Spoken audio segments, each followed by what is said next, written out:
go to analyze, descriptive statistic. The second option, there is a second option, descriptive statistic, and in the descriptive statistic you will find explore, right? You will find explore. You can take the screenshot or note the command if you are making notes. That's a very wonderful. Click on explore. This window will come. Yeah.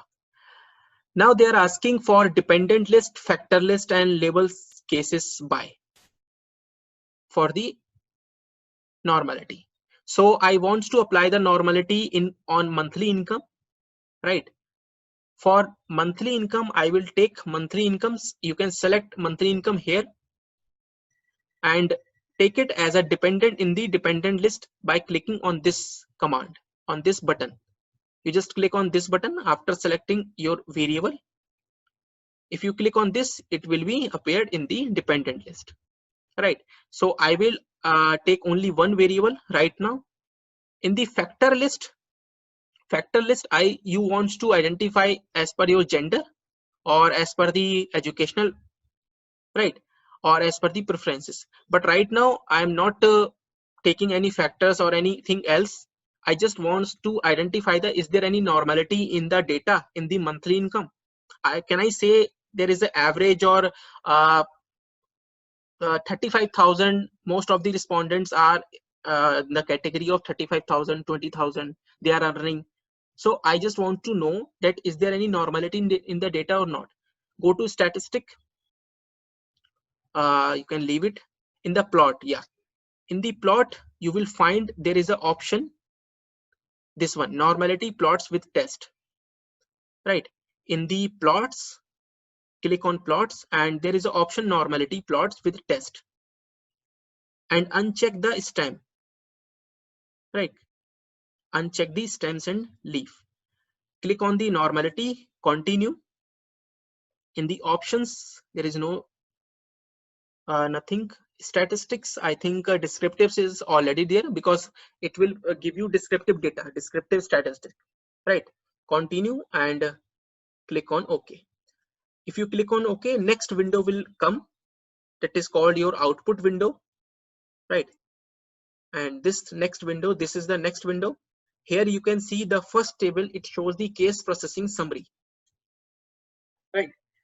Case processing summary means the number of case we have. So we have total number of samples, 15 respondents, and percentage means we have applied the 100% result. We have get the 100% result and there is no missing value, right? There is no missing value. So total the values which we have calculated on this particular test is 100%, 15 values, right? Come to the next point. See, in the descriptive table you will see that lots of analysis are there. Skewness, kurtosis is also there, right? I told you the criteria of skewness and kurtosis also, and you can check the skewness and kurtosis, the values of skewness and kurtosis. Now as we have only 15 respondents, so I will check the Shapiro-Wilk test, right? Not KS, because KS is applicable when we have more than 50. If you have less than 50, then then check the Shapiro. In the Shapiro you will see the p-value, right? So p-value is less than significant, less than 5.5. Let me write here. So my p-value, this is your p-value, significant, right? If your p-value is 0.05, that means your null is rejected. This is the hypothesis. This is the simple rule. And what is the hypothesis? Null hypothesis of normality. If I reject the null hypothesis, what is my null hypothesis? Null hypothesis says, I explained you this thing, that H0 means distribution is normal. Distribution is normal, but I rejected, so my data is not normally distributed because my value is less than 0.5. I hope you are clear about this thing, right? So here I have rejected the null. because my data is not normally distributed. In the diagram we can also see, but from this analysis, from this particular value, you can interpret your result. Okay. Now this QQ plot is also explained the normality, but I will move to the box plot. You can delete this detrended normal QQ plot. This box plot, yeah. I explained you about the characteristics of the box plot, right? On the whiteboard. I think you are remember. Okay. In the observed, see in the box plot, you can see I told you that the first line, this upper line. Okay. Yeah, this upper line, this is your highest value, right? Highest value. This lower line shows the lowest value. So you can see my highest value means it's around 20, between the 20 to 40, and nearby 38 or 35, more than 35, right? So my highest value is 35 or 36,000. Lowest value is approx 10,000, right? This is the average, right? Now this middle line, this line, this is your median. This is my median. So median is what you can identify. It's around 21,000 or 22,000, right? This box first line is Q3 and the bottom line is Q1, correct? Now if you see, there are two values, two stars, this second and this 7, right? This is what, these are the outliers. These are the outliers which cannot be a part of this box. This 7 means 7th row or 7th respondent or 7th value, right? Second means second value, right? Second value is a very far from the my normal distribution curve, right? Now you can go to the data view. In the 7th or second, okay, let me check the values. For the second, I have 1,50,000, right? I have intentionally entered this value, and in the 7th row, this 45,000. Of course, this 45,000 is also a you can say the outlier, because all values are, you can see 25, 1, 12, 5,000, 32,000, 18,000. You can say 45,000 and 1,50,000. 1,50,000 is just beyond to the all the values, and 45 is also outlier, right? Now you can also design a histogram. Again, go to the explore, same command, go to plot and click the histogram, right?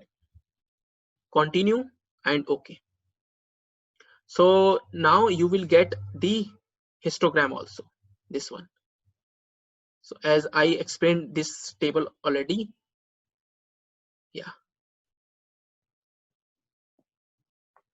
So this histogram has been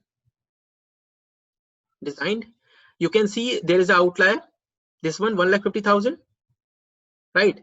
Because I intentionally entered the one value for to understand you what is the meaning of outlier and how you can identify the outlier, right?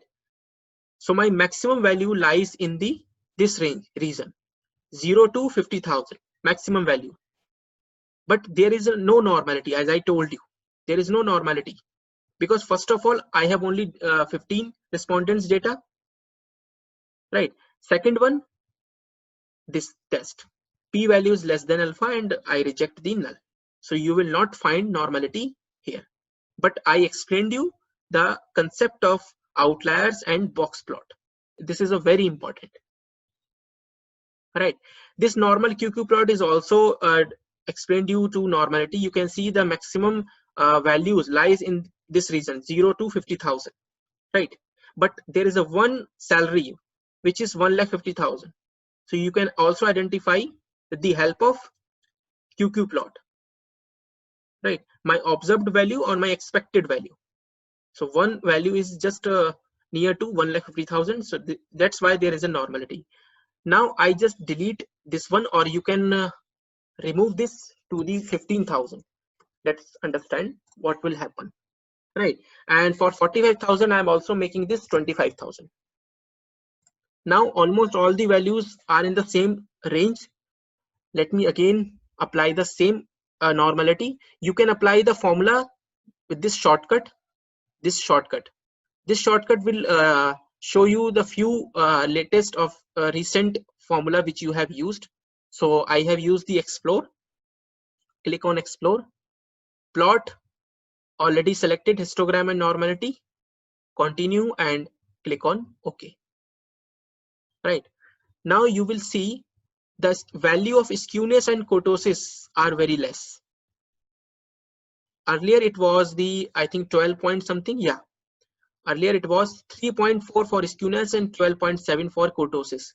Now I just change the two values and you can see skewness and kurtosis values are being changed. Here you can see the significant value. Now significant value is 0.83. P value is 0.83, which is greater than 0.05. Now what does it mean? Cannot reject your null. Cannot reject, sorry. So you cannot reject the null hypothesis here. So now what does it mean? Normality exists. Normality exists, right? Because my p value is greater than alpha.